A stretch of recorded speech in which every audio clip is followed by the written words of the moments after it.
Correios 350 anos apoiando pessoas. Depoimento de Luiz Fernando Diniz Naso, entrevistado por Isla Nakano. São Paulo, 3 de julho de 2013. Entrevista número HVC 27, realização Museu da Pessoa. Bom, seu Luiz Fernando, primeiro eu queria agradecer o senhor tirar um pouquinho do teu tempo, da tua entrevista pra gente. É que eles podiam ter avisado, é só isso, mais nada. E pra gente começar, eu queria que o senhor falasse o seu nome completo, onde o senhor nasceu e quando o senhor nasceu. E quando? Data de nascimento, local e nome. Posso começar a falar? Pode. Meu nome é Luiz Fernando Diniz Naso, tenho 59 anos, 17 de... Não, horrível. Eu sabia que era horrível. Vou começar tudo de novo. Você ficar um pouco mais virado de frente para ela, certinho. Vou começar tudo de novo. Pode falar. Não, vou mais sossegado, vai. Deixa eu... Fica tranquilo. Meu nome é Luiz Fernando Diniz Naso, nasci em 17 de março de 1954, em São Paulo, aqui na capital mesmo. A minha família são descendentes de italiano, mas nasceram aqui mesmo em São Paulo. E qual que é o nome dos pais do senhor? O meu pai chama-se Luiz Carlos Naso e minha mãe Inês Diniz Naso. Nós somos em 4 irmãos, eu sou o mais velho, depois tenho do meio que é o José Carlos Diniz Naso, o Paulo Roberto Diniz Naso e a Marinês Diniz Naso. Horrível falar os Nasos. O senhor sabe a história dos seus avós? Então, meus avós, a história, o porquê na educação por correspondência antigamente, hoje em dia é à distância. O meu avô era uma pessoa muito caprichosa, dedicada e estudiosa. E ele fez um primeiro curso por correspondência de relojoeiro. Certo? E era ali na Casper Libero, ele montou esse curso de relojoeiro e aqueles italianos que gostavam do manuseio, que todo italiano gosta de manusear as coisas. E começou a vender por correspondência na década de 40, final da década de 40. Daí ele foi fazendo, formou a escola, que era um ensino técnico paulista, era por correspondência. Daí, em 1954 eu nasci e meu avô continuou. Meu pai, em 1964, ele foi caçado pela Revolução, pelo AI-1, e depois, como esse AI-1 era morto-vivo, ele não tinha os direitos de trabalho, nem político, nem de nada. Então ele foi trabalhar com meu avô. E ele fez os cursos de fotografia, e começou a expandir essa educação, né? A educação por correspondência. E naquela época, era tudo por correspondência, ou seja, nosso maior parceiro desde então era os Correios, não existia outro meio. E uma pena que os nossos educadores, que eram mais religiosos, agora eu vou meter o pau, nossos educadores que eram meio religiosos, isso, aquilo, achavam que esse tipo de educação ou ensino era marginalizado, que o que era interessante na época, que era a carteiras e um professor na frente. Só que o Brasil é imenso e o Correio sempre pegava todos os cantos do Oiapoque ao Chuí. Então as pessoas no interior do estado, no interior de outros estados, enfim, era um passeio para eles irem até o Correio. Não é passeio, era uma coisa que as pessoas iam até o Correio buscar o conhecimento, certo? E nesse conhecimento, por si só, elas conseguiam aprender, tá? Porque não tinha outra opção. Então, se você me perguntar, o não valorizamento do correio naquela época é um absurdo da parte do governo na educação, no quesito educação. Porque as pessoas tinham necessidade de aprender, tinham aquela vontade e era o correio que chegava lá. E nessa época os cursos que meu pai, meu avô, eles fizeram tal, chegavam. E na década de 50, o Chateaubriand trouxe a televisão e eles fizeram uns cursos de rádio técnico televisão, ou seja, como consertar televisão, que começou a vender televisão no final de 50, começo de 60, e quem ia consertar? Quem ia ensinar as pessoas a consertarem? E não precisa ir muito longe, a 100 km de São Paulo era complicado chegar a 100 km de São Paulo, mas o correio chegava. E as pessoas aprendiam por si, elas mesmas aprendiam. Tem várias histórias que eu presenciei. O ministro Tinoco, a mãe dele, fez o curso de corte e costura. E ela mesma me contou que ela costurou para todos os filhos dela, depois costurava para fora e conseguiu manter o Heraldo Tinoco, na época ministro, estudando, e hoje em dia, depois ele virou ministro da Educação, né? Acho que foi no governo do Collor, eu acho. Eu não tenho muita certeza. Daí depois você vê. E daí, o que acontece? Essas histórias e outras histórias, como no Norte e Nordeste, todo mundo tinha aquela necessidade de buscar o conhecimento. E era por carta. Era na carta que eles buscavam o conhecimento. Como na época do Império. Era na carta, como que não tinha outro jeito. O Brasil começou a desenvolver em outras tecnologias, foi na década de 90. Então, pensa bem, até lá, então, era só carta. E a televisão, que na época de 70, quando começou a televisão na Copa do Mundo, mas ela demorou a entrar, a TV Globo, como a TV Record, a Tupi, na década de 70, 80, começaram a fazer o telecurso, mas o telecurso eu participei, do telecurso na feitura dele. Por quê? Porque o governo militar queria unir o Brasil e pela televisão, então eles achavam que eu tenho uma história aí que eu não posso também dar educação pela televisão, mas em contrapartida o prefeito tinha que limpar a antena. Então era mais um negócio do que a própria educação, onde os correios não, a carta não. A carta a pessoa ia lá, a carta a pessoa lia, ela aprendia a ler, que era muito importante, revista, carta, na época era muito importante para o português, para a leitura. Hoje em dia foi acabando um pouco. Se o senhor puder contar um pouquinho dos materiais desse começo. Ótimo. Daí, esqueci de falar, depois vocês vão editar, né? Fica tranquilo. Daí esqueci. Bom, daí na época do meu pai, ele foi cassado, e daí em 1975, eu e meus irmãos abrimos uma escola por correspondência, tá? E começamos também. Como era feito esse processo por correspondência? A gente fazia a publicação em revista, tá? Com cupom embaixo. Esse cupom vinha através dos correios para nós pegávamos uma média de 20 mil cartas por dia, certo? E conforme naquele cupom, o aluno escrevia o curso que queria, tal, o plano de pagamento, todas as informações.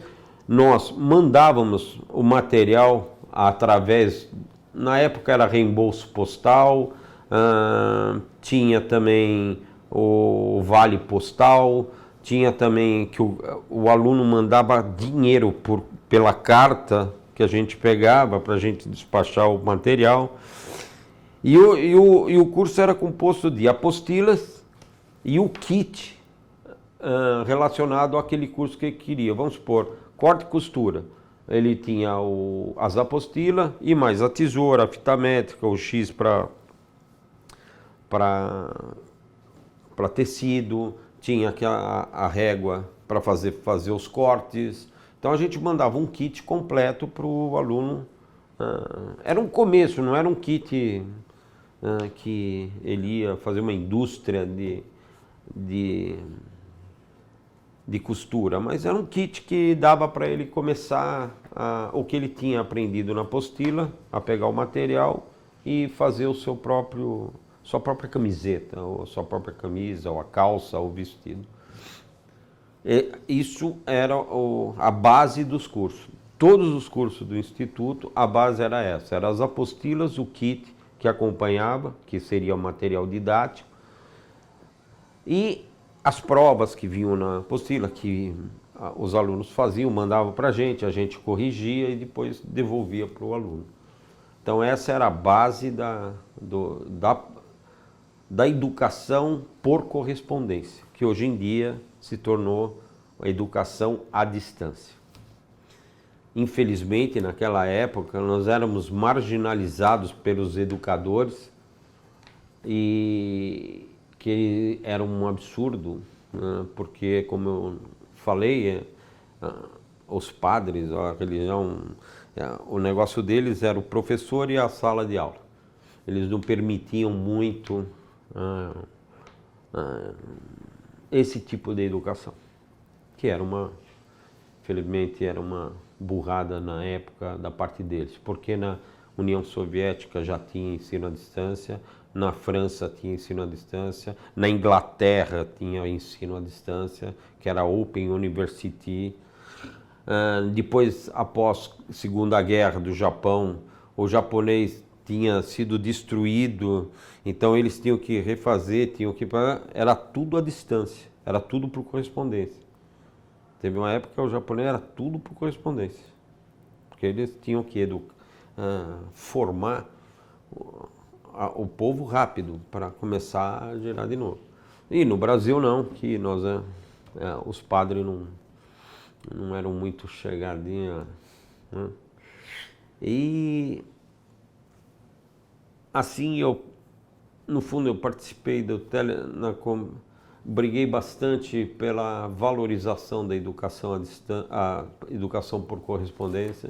Sempre colocava os Correios como o maior parceiro nosso, porque eu acho, na minha opinião, eu acho que nesse país o maior divulgador do conhecimento foi os Correios. Ou por que eu digo isso? Porque ele levava o conhecimento e a educação. E os nossos governantes não davam essa devida valorização. Agora, eu não cheguei no Instituto, hein? Não, eu vou perguntar. Agora eu queria, antes da gente entrar no Instituto, eu vou depois perguntar mais algumas coisas dessa relação com os Correios, eu queria também saber, mas agora eu queria saber assim, da trajetória de vida do senhor, em que bairro que o senhor cresceu, como que foi tua infância? Eu até os meus 9 anos a gente morava no Alto de Pinheiros. Depois dos 9 anos eu vim morar no Brooklyn, na rua Nova York 927. E onde você está sentado é onde eu e meu irmão e o outro irmão dormia. Aqui. Daí nós moramos no Brooklyn, eu estudei no Colégio Kennedy, depois no Meninópolis, que naquela época tinha colégio de menino e menina.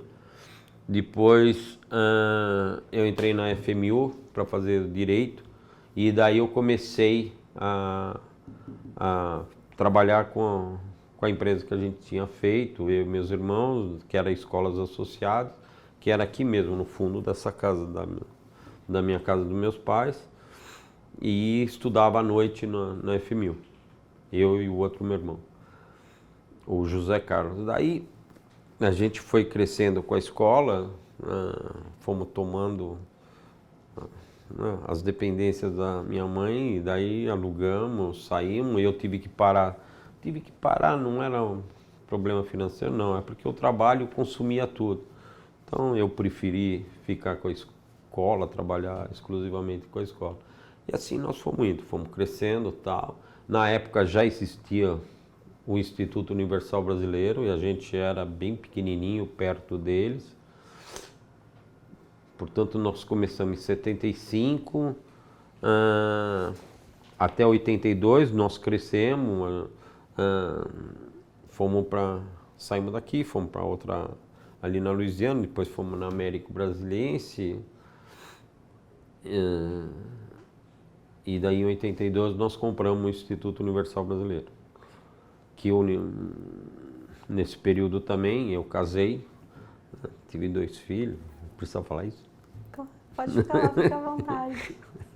E foi assim, daí em 1982, em outubro de 82, motivo, o dono do Instituto Universal Brasileiro, ele não tinha herdeiros, mas foi um grande mestre, porque ele formou o Instituto, em 1941, que que a história é muito interessante, eram 2 irmãos que tinham feito o Instituto Monitor. Daí do Monitor, que era de 39, os 2 irmãos tiveram um desentendimento, um abriu o Instituto Universal Brasileiro e o outro ficou com o Monitor. Só que o seu Miguel Vargafto, que era o dono do Instituto, ele era um pouco mais arrojado em matéria de anúncios, tá? E é muito interessante essa história que quando a editora abriu, o seu Victor Chivita veio para o país, quando abriu a editora abriu, ele tinha uma revista chamada Capricho. E a Capricho ele foi oferecer para o seu Miguel Vargafto para anunciar no meio da revista. E foi o seu Victor Chivita mesmo que fez isso. E desde então, o seu Miguel, que era o dono do Instituto Universal Brasileiro, anunciava direto na editora Abril. Nós chegamos, mesmo eu depois de comprar, eu mesmo fui falar com o seu Vitor, e a gente, como anunciante individual, não de agência, nós éramos um dos primeiros lá da editora Abril. E toda revista que era publicada pela Abril, a gente estava no meio, era dupla página no meio. Não é um problema depois pagar, mas tudo bem. Mas toda a página, é muito interessante isso. Aí o Instituto Monitor na época também ficou um pouco para trás, que o outro irmão não tinha essa visão que o seu Miguel tinha, e o Instituto cresceu bastante. Mas ele não teve herdeiro, tá? E como nós, eu e meus irmãos, a gente tinha escolas associadas, eu ia pagar a editora Abril no mesmo lugar que o Instituto pagava, né? Daí o pessoal falava, meu, tem dinheiro? Eu falei, não tem dinheiro. Por quê? O Instituto está complicado.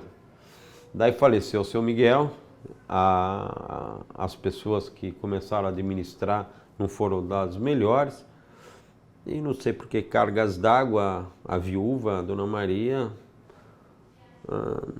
vieram oferecer para a gente se queria comprar. Eu e meus irmãos, a gente era muito novo na época, e todo mundo, moço, né, faz as maluquices, né?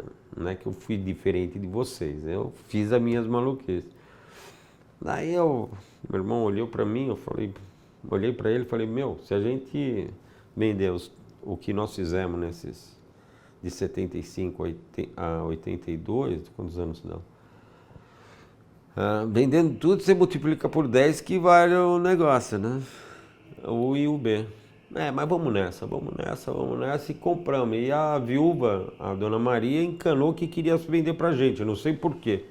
Só isso alguém explica um dia. E daí compramos. Daí de 82, voltamos com os anúncios na editora Abril. A metodologia era a mesma, era por correspondência, carta, pegava numa média de 15 mil cartas por dia. Era um movimento bem respeitado. Isso foi da década de 82 até 2000. que daí veio a internet, começou a entrar para valer, fui diminuindo, a televisão começou também a ser divulgado mais, isso já foi na década de 90 mais forte. A editora Abril começou a diminuir um pouco as revistas, na tiragem, enfim. E daí a rede social tomou conta. Deixa eu fazer uma pergunta para a senhora. Como é que era lidar com esse fluxo de 15 mil cartas por dia? Nós tínhamos só para abrir carta, acho que uns 20 funcionários. Só para abrir carta. Abria, grampeava e ia pondo cupom, carta de reclamação, quando era apostila para corrigir, prova. Aí era uma sessão deles, uns 20 caras. E como é que funcionava o andamento de um curso, assim, se o senhor puder dar um exemplo, desde como da hora que ele era vendido até a hora que a pessoa recebeu o certificado? Daí era assim, como eu tinha explicado, pegava a revista, o cidadão preenchia o cupom, punha no correio, do correio vinha pra gente. A gente pegava o cupom, via que curso que ele queria e todos os nossos cursos eram parcelados. Daí a gente despachava para esse aluno, tá? Pelo reembolso postal, certo? Em cada fascículo ou apostila, no final de cada apostila tinha a prova para ele preencher e mandar para a gente. Daí tem aquelas velhas histórias idiotas, né? Pô, ele podia colar, aquelas papagaiadas, tá? Mas só que os nossos alunos não... O problema não tinha que colar, eles tinham que ter o conhecimento. Daí ele devolvia para a gente corrigia e devolvia para o aluno, pelo correio. Daí o aluno recebia e pedia outra remessa. Era na época acho que 8 remessas. E assim ia até a última remessa dele. E a gente tinha todo o controle das notas que ele tinha. Terminando tudo, ele recebia o certificado de conclusão, que não era válido para nada. Mas ele recebia e eu cheguei a entrar na casa de umas pessoas ali em Minas que eles tinham pendurado na parede. Quer dizer, o problema de diploma, de certificado, de isso, aquilo, para aquele tipo de profissão, para eles não adiantava muito. O que adiantava era eles aprenderem. Daí você vai falar, bom, mas eles aprendiam a consertar um relógio? Eu te garanto que os 3 primeiros relógios, ou os 5 primeiros relógios, os caras entraram pelo cano. Mas depois ia embora. Não tinha outra opção. Não tinha. É que nem a televisão, corte e costura, tinha um monte. Desenho artístico. Eles aprendiam para ter uma profissão para ganhar dinheiro, de alguma maneira. E seu Luiz Fernando, tinha algum jeito deles tirarem as dúvidas? Tinha. Na época tinha, por correspondência. Eles escreviam e mandavam, porque o telefone não pegava tão bem como depois que veio o telemarketing e tal, que era muito longe, custava muito caro. Então era também por carta. Como teve até um filme que a mulher escrevia, tal, era tudo por carta. O correio é como eu falo, era o que levava o conhecimento, levava a alegria, levava a tristeza, levava, enfim, tudo para as pessoas do Brasil. E dessas cartas de aluno, além de receber dúvidas, assim, tem algum caso peculiar, alguma história de algum aluno que tenha se apegado mais à instituição, que o senhor lembra, que tenha tido a vida marcada por um curso que fez, assim, que tenha mudado a vida da pessoa? Olha, tem um monte de história. Se o senhor puder contar uma, mas tem uma, eu não sei se vai pegar, mas eu enquadrei ele, o cara queria ser fotógrafo. Então, tem até no jornal, agora eu não sei se isso aí vai não vai dar. Depois a gente faz. Mas tem várias, tem Um cara que de eletrônica, de rádio e televisão, tem um monte. Eu, assim, especificamente, eu não... Até ele pode me ajudar, mas eu não... O nome. Mas tem milhões, eu posso falar. É 1 milhão, é coisa desses anos todos, é pessoas que nem é o que eu te contei do corte e costura. E vocês recebiam esse feedback, assim, esse retorno deles? Não, a gente não recebia, não. A gente depois ficava sabendo. Não tinha depois que eles terminavam o curso, não tinha essa troca de correspondência, se o cara está indo bem ou não. Depois que eu ficava sabendo. Nesses anos foi uma estruturação inteira do Brasil, né? E seu Luiz Fernando, agora eu quero voltar um pouquinho ainda na história do senhor, na história pessoal do senhor. A minha história não é muito interessante. Ah, todo mundo tem uma história interessante. Tem. Só trabalhei. O senhor não... Qual que era a brincadeira preferida do senhor quando você era pequeno? Eu? É. Não tinha brincadeira. Eu apanhava muito porque eu ia jogar bola e eu pulava essa janela, subia no... Aí minha mãe achava que eu estava estudando aqui, porque minha mãe achava que eu tinha que ser médico. Então, eu não gostava de jogar, eu gostava de jogar bola. E vinha apanhando do campinho de futebol ali até aqui, dava uns 2 quarteirão apanhando. Não tem, assim de... E o senhor contou do seu avô, da história do teu avô. O senhor chegou a conviver com esse avô, acompanhou? Não, com meu avô não convivi não muito tempo, porque eu era muito pequeno. O que eu convivi bastante, admiro, né? Amei bastante foi meu pai. Ele foi um grande professor. Pela vida que ele teve também, ele era jornalista, depois fiscal de renda. E foi cassado. Então, acho que todo jornalista, eles têm a história da vida, né? A história da vida, a vida, como ela é, né? Que é muito difícil, que o jornalista sai, conversa com um monte de gente, sabe como é, né? Tem muita informação da vida, né? E o senhor acompanhava teu pai no trabalho? Não, ele trabalhava com a gente. Trabalhava com a gente.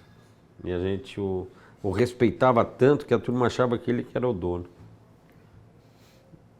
É muito interessante. Eu e meus irmãos.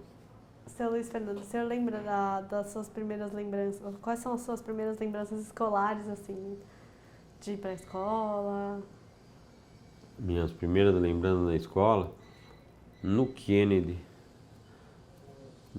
mas não era um bom estudante, eu não era um cara que tirava notas boas que meus filhos não escutem, mas eu não era um bom cara de estudo. E ficava em segunda época toda vez, eu não conseguia passar um ano direto. E não sei. Tem alguma história marcante assim desse período escolar? Ou talvez alguém que tenha marcado, um amigo, professor? Quantos anos que ano você está falando? Durante essa trajetória escolar, tanto pequeno quanto um pouquinho maior? Não, só na faculdade que eu tive 2 grandes amigos, que até hoje sou amigo deles.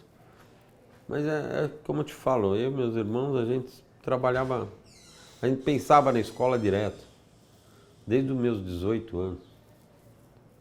Então, e de escola tenho muito. E na casa do senhor tinha festa, tinha aniversário? Não, tinha normal, como toda casa, mas não era que a gente era de festas, isso aqui. Eu, pelo menos, não. Tem um Natal que tenha sido marcante, um aniversário, um presente que o senhor tenha ganhado? Nossa, cada pergunta interessante que você está fazendo. E eu estou aqui pensando, pô, será que eu não tenho nenhuma, pô? Acho que eu tenho. O Natal sempre foi aqui com a família. Quando minha mãe, os irmãos dela eram vivos, a gente passava o Natal, mas nada de que alguma coisa me marcasse tanto assim. você me pegou, eu não sei. E na escola, tinha alguma comemoração, assim, que era bacana? Não, no Meninópolis só, que eu gostava de jogar bola, teve um campeonato lá e jogava. Eu sempre fui baixinho, né? Não cresci muito e jogava bem.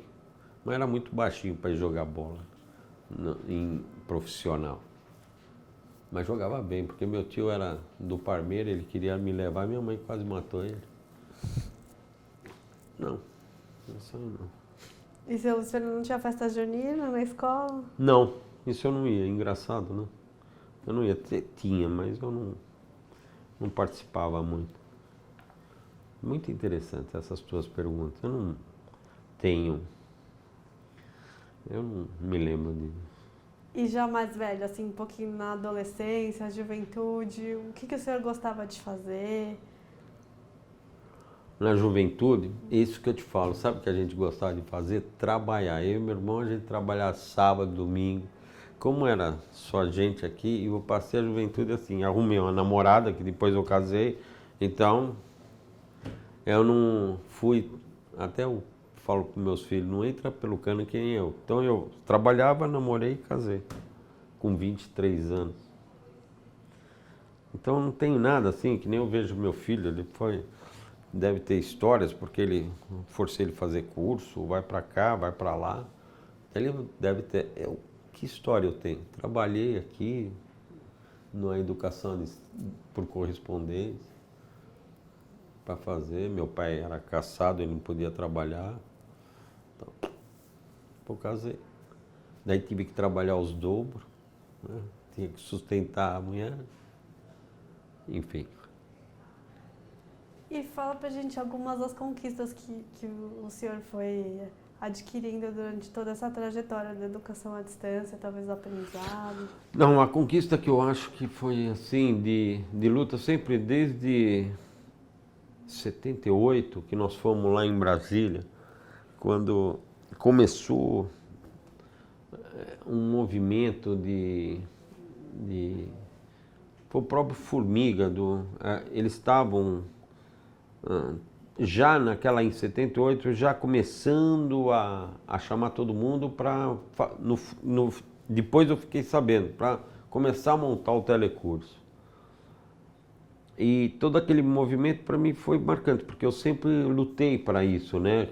Para a educação por correspondência, sair da marginalidade e entrar numa metodologia educacional.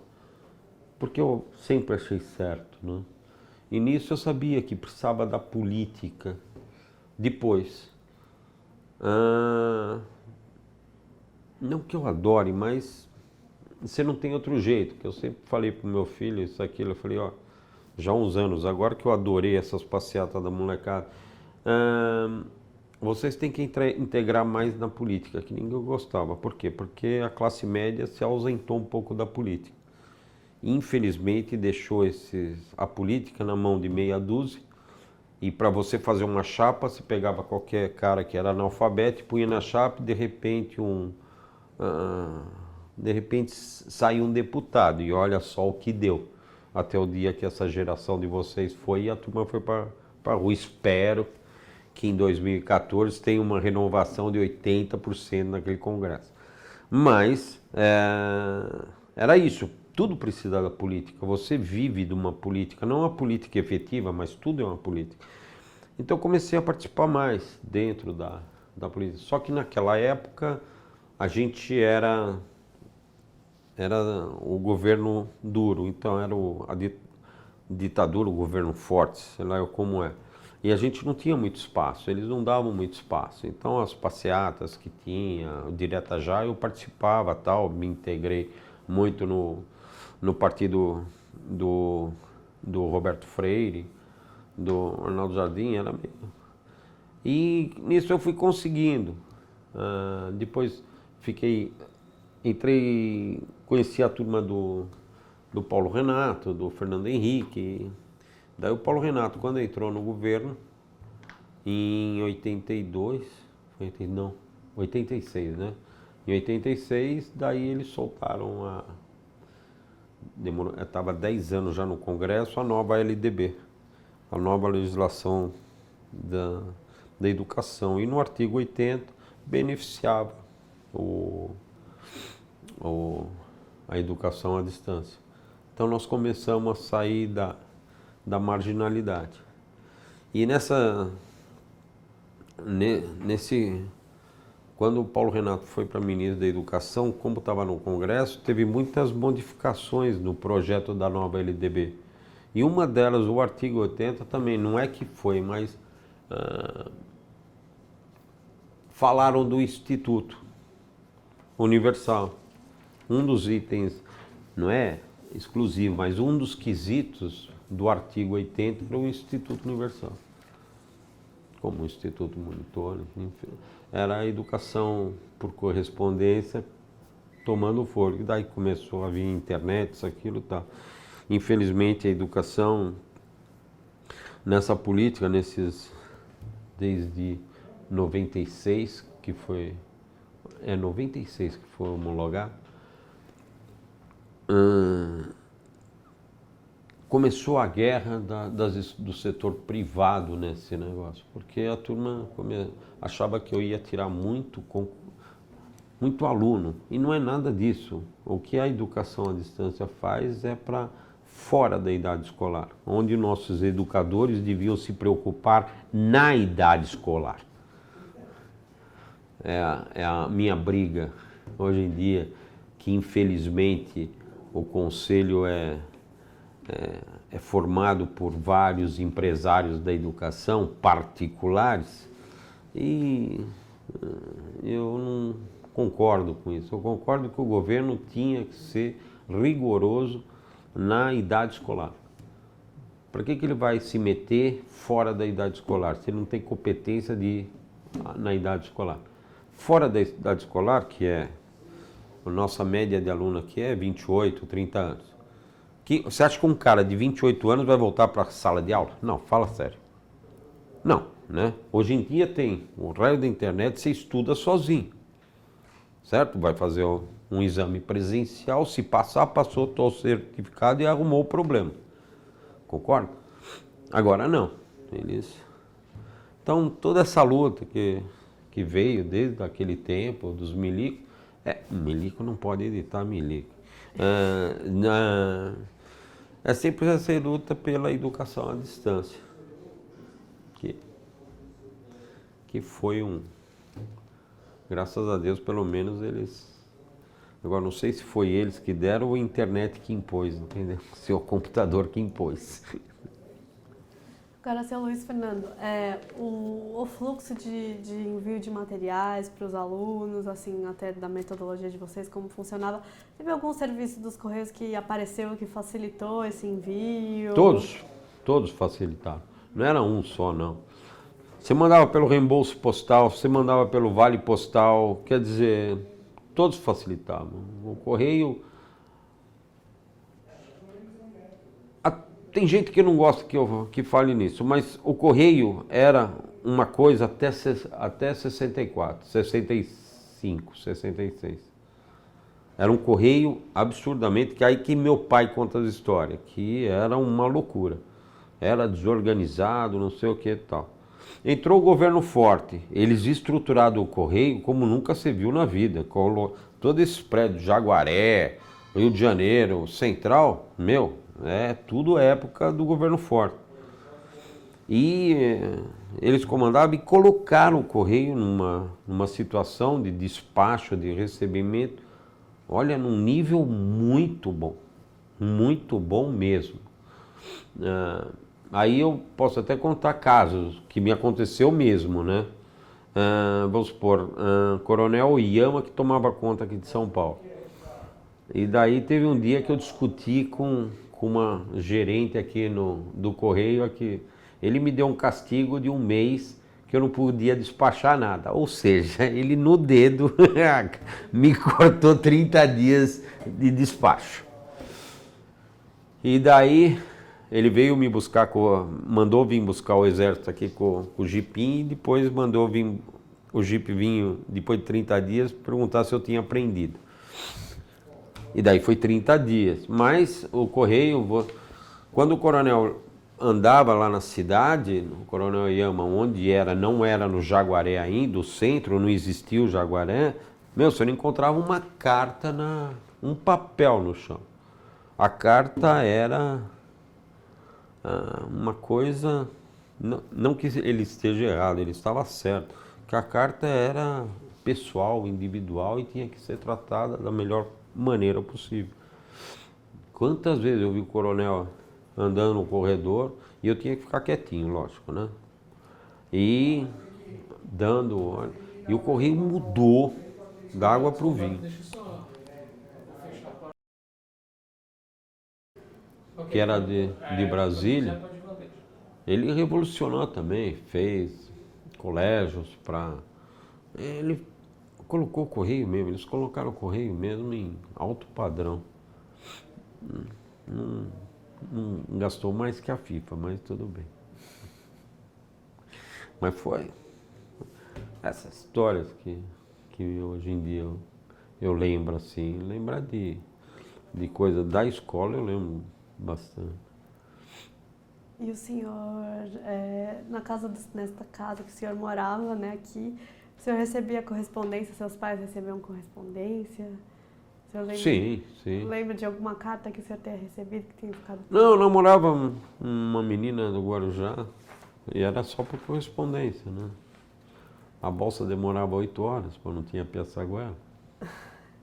Então você trocava carta de amor? Quer dizer, era só carta, não tinha outra coisa. O telefone era muito ruim, pegava, mas não... E teve alguma delas que marcou, que o senhor lembra assim do conteúdo da carta? Não lembro do conteúdo, não. Lembro que marcou, mas não do conteúdo. Eu já te falei, o meu negócio da minha vida eu passei trabalhando, eu me arrependo disso. E cartão postal? Cartão, mas agora, o cartão é agora, não? Ou é assim, aqueles cartão de Natal? Um cartão postal que o senhor tenha recebido, assim, que tenha sido especial? Não lembro. Não tem nada que marcou assim, não. É que eu recebia muito de aluno. Não... Só se eu pegar e ficar falando, eu me lembro. Te lembro. E, seu Luiz Fernando, se o senhor puder contar pra gente um pouquinho dos cursos que eram oferecidos, assim, como o senhor pegou o Instituto Universal, o que foi mudando, o que entrou, o que saiu, assim... Isso aí que é que essa não mudou muita coisa, mas era meu irmão que tomava conta. Entendeu? Todo esse negócio. Então, como eu era o financeiro, tem muita coisa que ele lembra e eu não, entendeu? É isso que eu estou te falando. Quando nós compramos o IUB, a gente... com o tempo, como as máquinas gráficas iam mudando, a gente ia mudando o formato da apostila, colocando a cores, enfim, a gente ia estruturando. Os cursos anualmente a gente atualizava, enfim, foi toda essa estrutura que a gente foi mudando no curso, mas não o conteúdo, nem o conteúdo sim da atualizações, mas não a maneira de despachar, a maneira de fazer que o IUB fazia. Não tinha muito o que mexer, entendeu? Não tinha. Só depois no advento em 90, em 2000, que começou a internet, e daí você começa os cursos online, isso, aquilo, aquele monte de coisa e tal, que em 2005 começou a disparar, né? Na verdade, não tem muitos anos, né? Acho que a internet, acho que 2004, 2005 começou a disparar, né? Que entrou os Windows, isso, aquilo, tal da vida. O resto, não tinha. E o senhor lembra de algum curso que tenha sido, assim, um sucesso, sabe? Lembro, corte e costura. Corte e costura. Como que foi? E nunca parou, sabia? Nunca saiu assim do top. Desde da década de 50. Nunca parou de ser o top. É engraçado, né? Lógico, veio atualizando todo o curso, mas nunca parou de ser um dos top de linha. O rádio técnico, sim, ele disparou. A televisão depois, agora caiu, né? Que com essas televisão Hoje em dia você não tem como consertar, né? Mas corte e costura não. Corte e costura, bom, e não, nem pode, né? A calça é a mesma da década de 50 aqui, é a mesma coisa, né? Como costurar, só que a única coisa é um pouco mais fina, mais larga, mas costurar mesmo, como fazer os moldes, é igual, né? Mecânica de automóveis. Ficou muitos anos, depois que entrou a injeção eletrônica, que deu uma mudadinha, mas também o motor é o mesmo, né? Só que hoje em dia é um pouco diferente, né? Tudo lacrado, vai na máquina e tal. Mas o interior, outros estados ainda, o Fusquinha. Então, E, senhor Luiz Fernando, eu queria que o senhor falasse um pouquinho assim das regiões do Brasil que o senhor atendeu, que atende. olha, como que isso foi nós mudando. atendemos do Oiapoque ao Chuí, se quiser saber. No país inteiro. O que compravam mais curso era Minas, Paraná, São Paulo, Santa Catarina um pouco, assim mas vinha carta de todas as regiões do país. Todas, não é que eu estou falando de todas. Tinha um slogan, onde tem um correio, tem o IUB. Ou seja, você pega a relação do correio, aonde tinha um correio, a gente tinha aluno. E tinha alguma parceria assim de marketing, de anunciar os cursos do IUB assim junto com o correio? Com o correio? Tivemos. O correio foi um grande parceiro, a gente distribuía panfleto nos balcões do correio no Brasil inteiro. Faz uns 20 anos. A gente tinha essa parceria com o correio. É que com os militares, o correio não fazia esse tipo de coisa. Depois de 86, quando o Fernando Henrique entrou, é que o Sarney, né? Que o Sarney entrou, é que começou a abrir um pouco. Daí saiu a ala dos militares, entrou e começou. Daí começou a fazer parcerias. Desde então, a gente faz parceria com o correio. Até hoje a gente faz. Que distribui panfleto do IUB em todos os correios. E eu queria perguntar para o senhor se talvez o fluxo dos cursos seja maior em regiões que aí não tenha tanto acesso à internet. Como que isso funciona assim? O senhor falou que com a internet hoje em mudou. Hoje em dia está meio complicado. Por quê? A publicidade em si, ela pulverizou muito. Tá? Naquela época, a gente só tinha a Editora Abril, a Block, a rádio, que pegava. Depois não, a rádio começou a pulverizar. Cada cidade tem 2, 3 rádios. Então as frequências, é muito difícil você anunciar. Tá?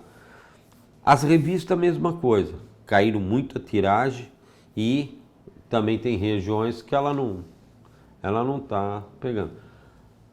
Tem a televisão, que aí fica muito caro para esse tipo de educação. Nós anunciamos um certo período, mas é muito caro, não compensa o retorno, certo? Com a internet começou a voltar, porque é um produto caro. E essas outras regiões, que você me perguntou, como é que não tem internet, aí vai pelos panfletos que o correio distribui nos balcões. Porque a televisão é muito cara. Infelizmente é muito caro. E seu Luiz Fernando, eu sei que várias vinhetas foram anunciadas em rádio, foram feitos roteiros até. Se o senhor puder falar um mas pouco aí isso. já é da década de 70, né? 60 e 70. No Zé Bétio, no Edgar de Souza. Aí o IUB era na Record, a Record tinha uma antena que pegava, à meia-noite pegava Moscou, para você ter uma ideia. E pegava o país inteiro. Então o Edgar de Souza anunciava, o Zé Bétio, a gente tinha que nem a televisão, a gente tinha um período das 4 às 8. A gente comprava esse período todo. Tanto é que muitas duplas sertanejas se apresentaram lá, não vou falar os nomes, mas se apresentaram, que eu tenho conhecimento que que são grandes hoje. Então, hoje em dia todo mundo já ouviu falar no Zebétio. No Edgar de Souza, não sei se muita gente, mas no interior, os mais velhos assim, da minha idade, com certeza já ouviu falar no Edgar de Souza, no Zebétio. Aliás, outro dia eu lembrei dele, tem um programa na televisão que tem um cara que põe uma galinha, um galo, eu não sei que canal que é, que o galo fica do lado cantando. Bom, tá indo na televisão. O Zebétio fazia a mesma coisa, punha o galo, a panela, acorda aí 5 horas da manhã, você queria matar o Zebétio. Então, era isso. Na Editora Abril, já te falei, era anúncio para na Editora Bloch, na Editora VEC, a gente anunciava em quase todas. Vocês nunca ouviram falar, né? Na VEC, vocês nunca ouviram, era Grande Hotel. Antigamente, a gente tinha as fotonovelas, né? Não existiam as novelas, então era fotonovela. Então muitas revistas eram vendidas por Capricho, era fotonovela, Sétimo Céu, que era Editora Bloch, Grande Hotel, que era Editora VEC, era tudo novela, então vendia muito. Mas era novela, só que em foto. Enfim. E durante todo esse tempo aqui de instituto, toda essa trajetória da vida do senhor de educação por correspondência, educação à distância, o que o senhor acha que tenha sido um momento assim, que tenha sido muito emocionante, que tenha, sabe? Para mim, acho que quando foi na LDB, que a gente saiu da marginalidade e começamos a ter uma lei. E para os educadores até hoje é complicado. Até hoje eles não, eu não sei, vamos supor, se pega os grandes colégios, aquilo, gastaram fortunas em sala de aula, então eles ficam batendo muito numa distância, né? É que eu não ficar intrigando, mas concorda? Então, quer dizer, eles acham que a distância, o bom é o que eles gastaram na sala de aula. Mesmo a professora Irene, na hora que você entrevistar, quando ela veio trabalhar comigo, ela não acreditava, não. Ela não acreditava, ela era professora do Estado. Ela não acreditava de maneira nenhuma. Por quê? Porque a gente teve essa cultura, né? Já a geração de vocês não vai ter essa cultura. Vocês entram na internet, fazem curso, mas não é que vocês estão fazendo curso para colar, né? Vocês vão pelo conhecimento. E o senhor falou que mandava carta, mandava as apostilas e o kit. O que eram? Dá uns exemplos de kits assim. Não, kit eu te falei do corte e costura, que isso, aquilo e tal. O rádio, a gente mandava um kit de rádio, para o cara montar um kit de rádio. E depois no final ele ligava e ficava falando. Então nesse kit, ele montando, ele ia aprender tudo o que ele queria. Fotografia, ele tinha D.F. Vasconcelos, já ouviu falar? Não, D.F. Vasconcelos fazia uma máquina fotográfica assim. Então ele aprendia nas apostilas, tinha o laboratório, que eu mandava um laboratório preto e branco, para ele revelar as fotos preto e branco, entendeu? Perfumista, mandava todas as essências e tal, mando até hoje, né? Do kit para ele fazer shampoo, sabão. Então, todos os cursos têm essa relação com o kit, entendeu? É isso aí. Daí a professora Helena, se você vai entrevistar, ela vai falar bastante supletivo, é por isso que eu não quero falar tanto supletivo, que já é outra parte, eu acho que ela tem mais conhecimento de falar. E agora eu queria saber do senhor um pouquinho, tem alguma história aqui da convivência de trabalho de vocês aqui, do senhor com seu irmão, com seu pai, assim, que tenha sido peculiar, engraçada desse tempo aqui? Não, tem bastante, mas me lembro assim de uma... A gente sempre brincou bastante, né? E a turma que trabalha com a gente são anos e anos que ficam, né? Não tem... Não sei, agora de bate-pronto não sei. E seu Luiz Fernando, como que o senhor conheceu a sua esposa? Ela estudava com a minha irmã, na mesma classe. E daí eu ia buscar minha irmã no colégio e conheci ela. E teve festa de casamento? Teve. Foi boa a festa? Foi boa Como a que foi? festa. Foi no buffet França, chique. É que a família dela é libanesa. Os pais eram libaneses lá da 25 de março, então tal. Mas foi bonito. Aí separamos em 96. Você quer saber essa história também? Pode contar a história de vida do senhor. Não, tudo bem, mas depois para edição é meio complicado. Né? Então vou te contar. Daí eu casei em 78. Daí tivemos 2 filhos, a Rafaela e o Fernandinho. Daí em 96 ela se apaixonou perdidamente por um... E eu fiquei com a guarda do Fei da Rafaela.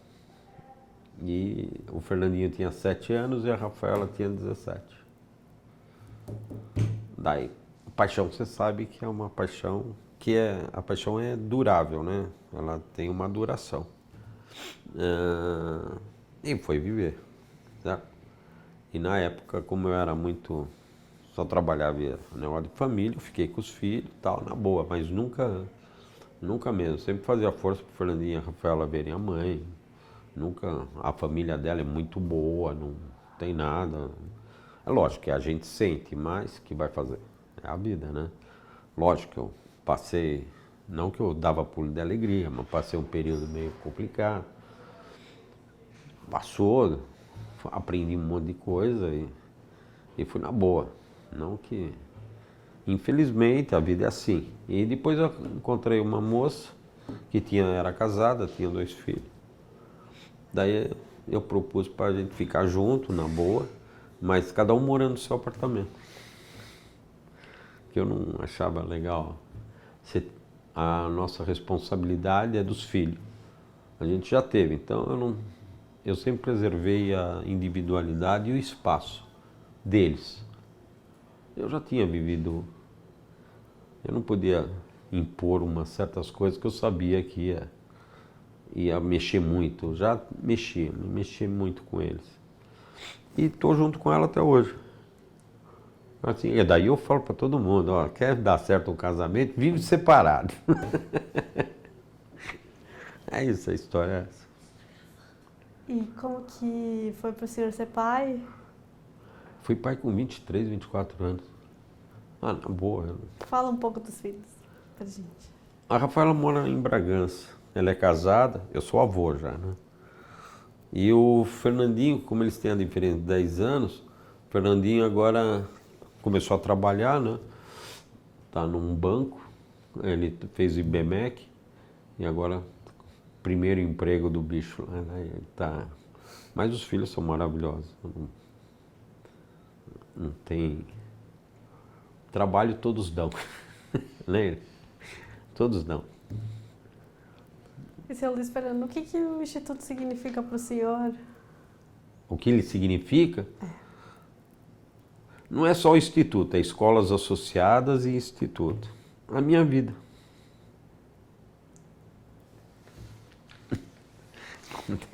E o que o senhor, como que é a rotina do senhor hoje?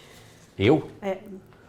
Eu, depois de velho, inventei que os filhos já cresceram todos, inventei de morar em Bragança Paulista e venho todo dia para cá, certo? Então eu saio de Bragança, Peãozinho, às 5 horas da manhã, arrumei onde você dá onde é? Do Tatuapé? Moca? Não. Você conhece ali na Moca? Conheço. Sabe a Rua do Oratório? Sei. Então, daí eu arrumei um estacionamento ali, que eu venho da Fernão Dias, eu pego a Salim e entro na Rua do Oratório, comprei uma motinho 125 com caçambinha, antena de cerol, para não pegar esse trânsito miserável, encosto meu carro lá, pego a minha motinha e venho trabalhar aqui. Aí, sim, a única coisa que eu fiz, depois que acho que tenho direito, em vez de sair às 6, 7 horas da noite, eu saio às 5 horas. 5 horas eu vou para o estacionamento, mudo, pego o carro e vou para Bragança. Quinta e fim de semana fico lá, esperando todo mundo chegar, né? E o que são as coisas mais importantes para o senhor hoje? As pessoas que eu amo. E sonhos? Sonho? É. Sonho? Sonho?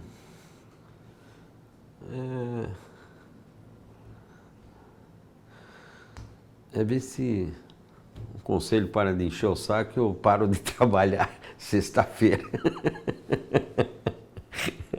Eu já vi no... Meu sonho, tem assim um sonho. A única coisa que eu sonho é parar de trabalhar. Não parar de trabalhar, que eu não vou parar nunca. Mas pelo menos um dia eu não trabalhar. Sexta, sábado, domingo. Esse é um sonho que eu tenho. Né? Não sei se eu vou conseguir, mas já estou conseguindo sair às 2 na sexta-feira. E fora o Instituto, na tua vida pessoal, como que o senhor utiliza os Correios hoje? A minha vida pessoal, ok? Como assim? O senhor envia carta, cartão postal, compra coisas pela internet? Não. Não, eu sou meio aqueles caras velhos para comprar pela internet. É igual, esqueci de falar, né? Eu gosto de correr. Eu corro esses 10 quilômetros que fazem. 3 meses atrás eu corria todo dia. Agora que eu estou meio paradão, mas eu corro 10 quilômetros por dia. Corria, olha, vou te falar, eu fico olhando minhas fotos lá, fico pensando, pô, eu vou voltar a correr. Depois que eu corri aqueles 25 quilômetros da USP, eu quero morrer. E como que o senhor acha que os serviços dos Correios, tanto o reembolso, todos os serviços, eles marcaram a tua trajetória pessoal, assim? Eu conheci muita gente legal dentro do Correio. Nem sei se hoje em dia eles trabalham, eu acho que um trabalha, o Antônio Carlos. E sempre foram muito gente boa, depois dos militares, né? Que com os militares era complicado. E sempre me deram assistência, sempre fui lá, sempre me... Assim, de marcar mesmo é o Antônio Carlos, de Oliveira, ele acho que ele chama. Não sei se ele está trabalhando ainda no Correio. Mas, E o quanto que essa parceria do Instituto com os Correios, essa questão da distribuição de panfletos, de estar junto onde tem o Correio, tem também, como que isso auxiliou, impulsionou o desenvolvimento? Foi Brasília. Brasília, depois da época dos militares, eles começaram a abrir o Correio para isso. Então eles começaram a fazer várias parcerias assim, da turma... Vire, como o Instituto era um cliente antigo deles, então para nós foi um pouco mais fácil, né, de fazer essas parcerias, mas tudo por Brasília. Brasília começou a abrir as portas, depois vinha para São Paulo, o Jaguaré já estava pronto. Então, mas sempre fomos bem atendidos no Correio, sempre. Nossa, não tenho o que falar. E agora, para a gente encerrar, o que o senhor acha de um projeto de resgatar essa história de 350 anos? Eu acho maravilhoso. Eu acho que as histórias no Brasil têm que ser resgatadas, inclusive do Correio. Espero que o Correio seja um marco de falarem. Nós sofremos. Olha que eu vou falar uma coisa que meu pai falava, que meu pai foi caçado pela Revolução de 64. E ele falava que o que os militares fizeram nos Correios, a inovação, a construção do Jaguaré, de todos os Correios estaduais, inclusive Brasília, não é que os militares só fizeram coisa ruim, não. A maioria das coisas foram boas. Eles eram nacionalistas. Se você comparar a Argentina com o Brasil, vê quem é que na época dos militares, vê quem que saiu na vantagem. A Argentina não tinha nem telefone, tudo, porque o Brasil tinha uma estrutura. Itaipu foi construído por quem? Correio foi todinho reestruturado, que antes de 64 era uma porcaria. A porcaria não, deixa eu mudar a palavra, vai. Ele não era tão organizado. Não edita porcaria porque vai pegar a mão. Mas ele não era tão organizado. O militar organizou. fez um correio para futuro ser de primeira linha. Coronel Boto, Coronel Oyama, sabe? Então, acho que eles têm os seus valores, dito pelo meu pai. E seu Luiz Fernando, agora só fala pra gente como que foi pro senhor contar a tua história, dividir um pedacinho da tua história com a gente. Ah, com o correio? Não, agora como que foi pro senhor contar essa história? Foi complicada, viu? Não vou te falar que foi fácil, não, tá? É complicado, você me deixou meio de calça curta, eu não tava... E você umas perguntas que eu não sabia se eu falava ou ficava quieto. Eu acho que isso aí é reflexo de 64. Pior que é, né? Sabia? Tem umas coisas que, pô, vai pensar, tipo, parece que eu tô... Você falou da perpetuidade dos Correios, que você mandava dinheiro em carta e chegava... Não, falei, mas isso é, como eu te falo, isso aí já... Mas tem muita coisa que os militares, que nem eu falei agora, porque os militares fizeram, que é coisa boa, pô. Nem essas porcarias de imprensa só falam coisa ruim. Lógico que eles bateram, mataram, prenderam, como toda ditadura. Mas eles fizeram Itaipu, arrumaram o correio, fizeram estradas, o Quercia na época fez um monte de estrada. Não é bem assim, né? Não que eu dou defendendo, eu repito, meu pai foi caçado pela Revolução, mas meu pai mesmo falava.